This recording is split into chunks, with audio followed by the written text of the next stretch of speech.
Carl with another Studio Hi-Fi video. We're going to cover another set of Dynaudio floor standers, and I am excited about this one. This is the Contour Legacy. What we're going to cover in this video is going to be their fit and finish, their cost, what we get in the box, the boxes themselves. We're going to compare them to a few other equivalent Dynaudio floor standers, and of course we're going to cover the Heritage Special and the comparison to these speakers. Let's go.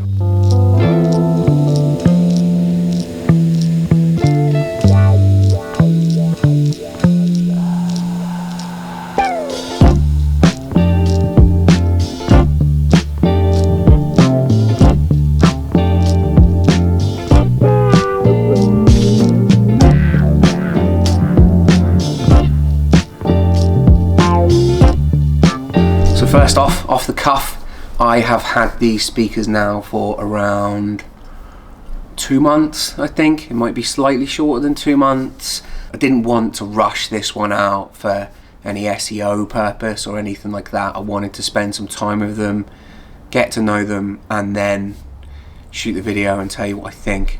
What do we get in the box? Okay, first off, the boxes are massive. In true Dynaudio fashion, they are a crate box for the speaker. They are so well packaged. We all know it's a bit of a risk trusting any courier, internationally, locally, whatever.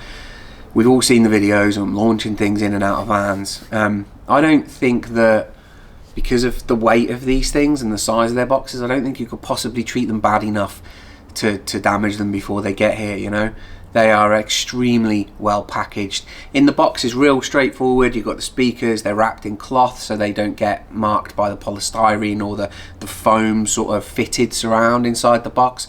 We've got the grills in their own boxes. They're magnetic grills. They just sit really nicely. It's a 3/4 length grill like the classic Contour 1.8. Very similar sort of look. And we've got the special edition box. So we've got the Contour Legacy box here, which has in it its certification, any sort of instructions. You're probably not going to look at them. You'll just smash them straight out like I did. And yeah, the keyring, which I must insist that you keep with the speakers. The amount of people we know with Heritage Specials that have lost their keyring. I don't know. It's a limited run product. I am one for keeping my boxes, but in some circumstances you can kind of get rid of them. It doesn't really affect the resale value, but limited run anything needs to have all of its original stuff. I'm sure we know how it works. They cost £10,200. They're not a cheap speaker, and for clarity's sake I have put together a small list of things that you may consider spending £10,000 on, such as a jet ski, a kitchen, a Golf GTI, a koi carp, 6,000 cans of Foster's, quarter of a Chieftain tank, a Wagyu steak, or 2 life-size blue whale kites. There's so many ways you can spend £10,000. So the fit and finish, let's cover that. It's American walnut. I'm sure if you're watching this video you're aware that the Heritage Special was the exact same finish. They've got that gorgeous satin hand-oiled American walnut finish. You don't want to be putting these speakers near anything that may damage them, because a raw finish like this, once you've damaged it, you need a real specialist wood repairman to, you know, to deal with that sort of stuff. I've written in my notes that these speakers smell like men. By men I mean your lumberjack types. They smell like a hard day's work. They smell very real, and they're definitely in the room with you.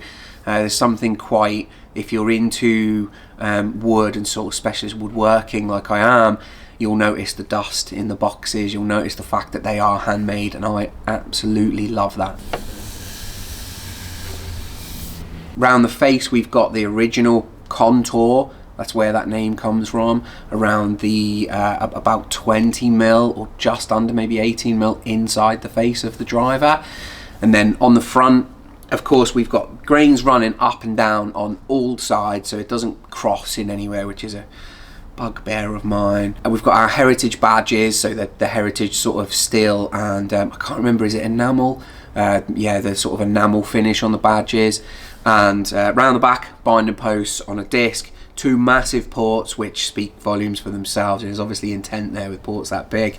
And then we've got dual 7-inch mid basses, doing different things. So the mid bass at the bottom is doing your low frequency only, your mid bass in the middle is doing mid bass and mid range, and then you've got the Esotar 3 world-renowned Dynaudio driver.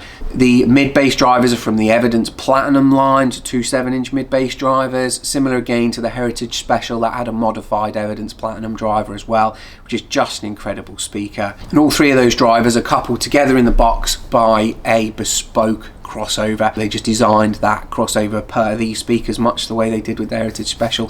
Loads of big hitter names in that crossover as well. So yeah, you're in safe hands with that. I'm intentionally trying to keep it relatively light because I don't want the video to go on for ages for you.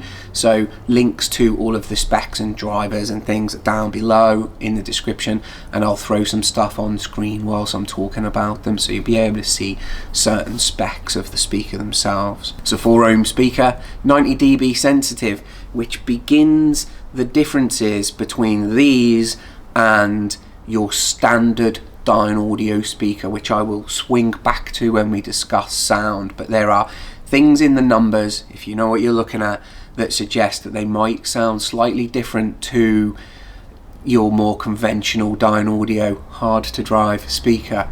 They're limited to 1,000 sets, something I didn't cover earlier in the video. The UK gets 50, maybe just slightly over 50. We have around 10% of that, and contrary to some reviews online, they're not all sold out. They may have all sold from Dynaudio to dealers, but they certainly aren't all sold out from dealers like ourselves to clients. So do get in touch if you're looking for a set. Let's discuss the way that they sound. I'm sure that's why you're here, of course, other than the comparison with the Heritage Specials. I've used 2 systems with these speakers, very similar systems to what I've used with the Heritage Special. Of course, this is all product that we use and sell. So all of our speakers get used with the same equipment. The equipment's always on a rotation, as you'll know if you've watched our hi-fi videos previously, so that we can get some running time with them, experience with them, reliability, sound, all of it really. Those systems I am familiar with. The Heritage Special, I'm familiar with the Contour 60i, the Contour 30i, of course the Special 40, my sweetheart. Now the Contour Legacy as well. So yeah, I've been using the Luxman, L507Z, the DO3X CD player, so that's their midpoint integrated. It's still a massive integrated, incredible amplifier. DO3X is a gorgeous CD player. It sits at their sort of entry point for their CD players, other than their small format CD players. That's been used with Chord Epic cables. I've used an Alrelic Altair G 2.1 streamer with that system, and I've been using Audit Acoustics Phenon 2 speaker sort of plinths, so isolation plinths, and the Duo Neva equipment rack for that. So it's another isolation rack. They're wicked, and they'll come in a different video. They're wonderful things to have here, especially if you care about all that hyper detail that you can retrieve in lower bass, that if you haven't heard it or experienced it, you just wouldn't really know it exists. So much music and so much information is down there, and those sorts of things help. System 2 is a Hagel H30P30 combo, so that's our reference amplifier in here. If we're talking money, it's our most expensive amplifier in here, and probably why we sit it as our reference product. I've been using that with the Alrelic G 1.1 streamer, so the newer one but slightly lower down than the G 2.1 that we were trying with it, and the Hagel Viking CD player. So that's again using the same Chord Epic speaker cables, the same Audio Acoustics Phenon 2 speaker stands, and the Duo Neva equipment rack. Any differences? That the streaming has been done using Lightning DS through the Alrelic streamers on Tidal. Okay, and I've been listening to all sorts of stuff, day-to-day stuff. More recently, a lot of Kendrick Lamar stuff, because there's a lot of nice low information in there, lots of it. That's the systems. Here comes the sound. I've done bass, mid, and tops, as I'll kind of always do. I just break it up, and I'm going to compare them kind of throughout. All right, none of this section is scripted. This is all straight from my ears, from my brains, coming out my mouth. All right. So yeah, bass, these are more comparative to the Confidence 20. Okay, so they have that delicacy that does not sacrifice output or strength, but they have that real high level of control down in the bottom end, or the way they sound. That there's people usually explain air being around sort of higher frequencies and upper mid-range frequencies. There is air in the bass of these speakers as they are in the Confidence 20. You know, you probably, or you may remember from my review of that speaker against the Heritage Special, which I thought was a great fit, I was kind of weirded out almost by their bass response. They had a nuance in the bass that I'd never heard before. That shifted my benchmark. This has nudged right up into that benchmark. Okay, the detail in the bass is probably no better than the Confidence 20, but Confidence 20, these are not. Output wise, they will play louder and lower. Okay, they feel like they will play much lower. I don't measure them, it's just all from my listening experience. Impact wise, they're more impactful than the Confidence 20 and the Heritage Special. They aren't as impactful as the Confidence 60i. The Confidence 60i and its driver count and its cabinet size is an all-out assault in comparison in terms of low-end bass extension. Not as much control as these speakers, but fun and high output down at the bottom end and attacking in their mid bass. The 60i will win that competition all day long. But that speaker comes with other compromises. You know, you need another house to store the boxes that they come in. You need a room the size of this room to really stretch their legs. One thing that these do better than any other speaker I've heard, probably more so to do with their dual mid bass, is their and their sensitivity, is their low level playing ability. They play better at low volumes than any other Dynaudio speaker I've ever heard, Confidence included. Okay, so with most Dynaudio speakers, they tend to be relatively non-linear in that they will sound nice down at the bottom, but as that volume goes up, they will ramp and they'll just get better and better and better, and they will deal with an awful lot of steam. The Contour Legacy tends to have a relatively limited top end by comparison. I'm only talking output here, not detail or resolution, than say the Contour 30i. If you were to have the same amplifier connected to a Contour Legacy, back to back it with say a Contour 30i and turn them both up at the same time, the Contour 30i or 60i will play louder. It's just a more brutal speaker. These are much more delicate in their handling of music, so they kind of pack more in below the very top output level. I suppose if you're an SPL boy and you're looking for massive volumes, you might want to go for something like the 60i, which might be peering over my left shoulder, my right shoulder to you. So I think that covers bass. That is, like I say, really delicate, really detailed down the bottom, but not at the sacrifice of output. You know, bearing in mind my comparison to say the 60i, you know, you could accuse the 60i of having too much. You really need to factor in where they go. I've reviewed them, you've seen it. They are an animal of a speaker, incredible things.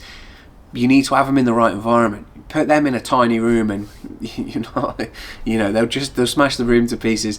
Whereas these, they'll play in tiny rooms, they'll play in big rooms. They're really quite a special thing. Mid-range, you've heard it all before. Dynaudio's mid-range is what keeps me attracted to it. Alright, I chase that mid-range around. It is a wonderful thing. They've never missed for me with their crossover and the way that how you just can't hear their crossover. You know, their handoff to their drivers in that sort of mid-range territory, the handoff between the two drivers, and obviously their crossover design just works so well. I don't know who, well I do, but there's a number of them who voice these speakers. They just do such a good job. Maybe they're exactly the same as I am, and you might hear them and think it's the worst mid-range you've ever heard, but Dynaudio mid-range sits so well with me, and this is about the best I've ever heard from Dynaudio, or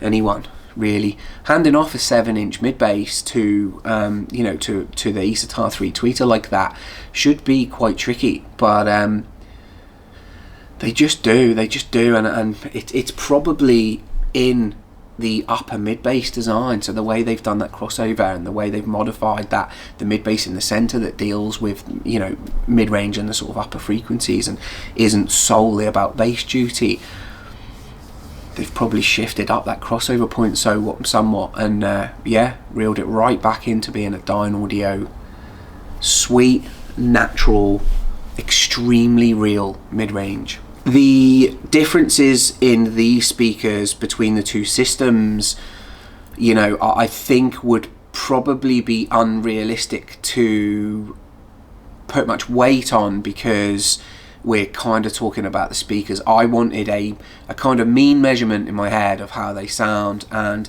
with the Luxman kit they sounded extremely real, very, very real, almost as if there isn't a system there. It just plays what is there, and that's what you can hear. But that's the Luxman's impression on these speakers. You know, that stuff is it's just phenomenally clean. Really good, really good. The Hagel system has a little bit more heft. It gets hold of the speakers a little bit more. They just do as they told. I think that goes for any speaker that goes on that massive Hagel amplifier. Grip for days, okay? The same gorgeous mid-range is there. The same control of the mid-bass, the same speed from the speakers. Transients don't tend to change. The Luxman might pip it ever so slightly in terms of speed, but in terms of sweetness, the Hagel's probably just pips it there. So they're two very good systems to hear back to back, because I don't think anyone could possibly dislike either, but it would be really interesting to see what other people think between those two. There's a vast price difference as well between those two, you know. I don't know it off the top of my head, but it's 5 figures difference, you know. High frequency. There's not much more to say on the internet about the Isatar 3. A lot of you will have heard it, you know, whether it be at a show or in your own speakers, if you're fortunate enough to have a Isatar 3 loaded speaker. So something like Evidence Platinum, all the Confidence line, the Heritage Special and the Contour Legacy. That tweeter is reserved for the very top. There isn't a speaker I've had in here that comes close to the high frequency resolution of the Isatar 3, be that in any driver, okay? I don't think Dynaudio will change anything to do with the top end of the Isatar 3 in any of the drivers. In any of the speakers, it just needs to play, and it's just incredible. You wouldn't buy the Contour Legacy for a high frequency improvement over the Heritage Special. They sound extremely similar from 5k up.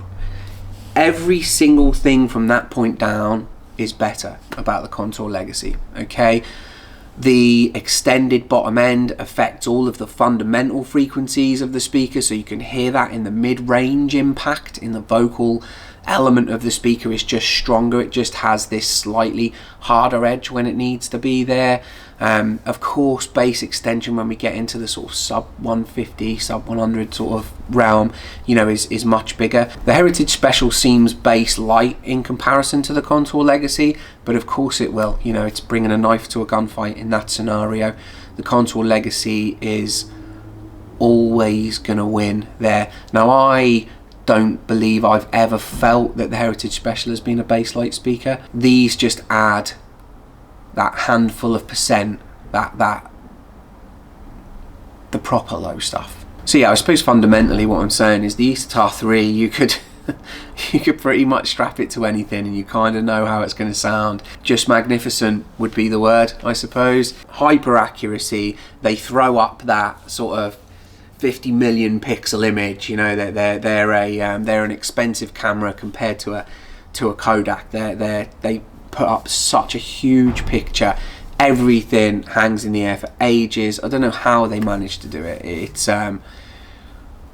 wicked tweeter. There are some really special tweeters out there, don't get me wrong. I don't believe that it's you know, kind of on its own in the special tweeter category. I've heard some really, really nice tweeters before, but this and its consistency and its accuracy is just magical. And they're the same, like I say, between those, the Heritage Special, the Confidence speaker, just all have that same eerie, beautifully detailed top end.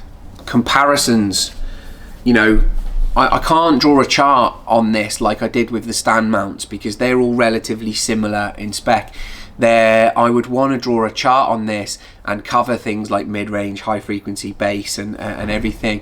I don't believe there's a speaker below the Confidence 20 in Dynaudio's arsenal at the moment that would score higher than these speakers on any one of those points. That includes the Heritage Special. Okay, the Heritage Special is still a magnificent speaker. This is just a Heritage Special plus 5, you know. Heritage Special with true low-end extension and all of the supported fundamentals from there on out as well. Don't just think that these are a bass heavy Heritage Special. They're not. It affects everything up until the sort of higher mid-range registers.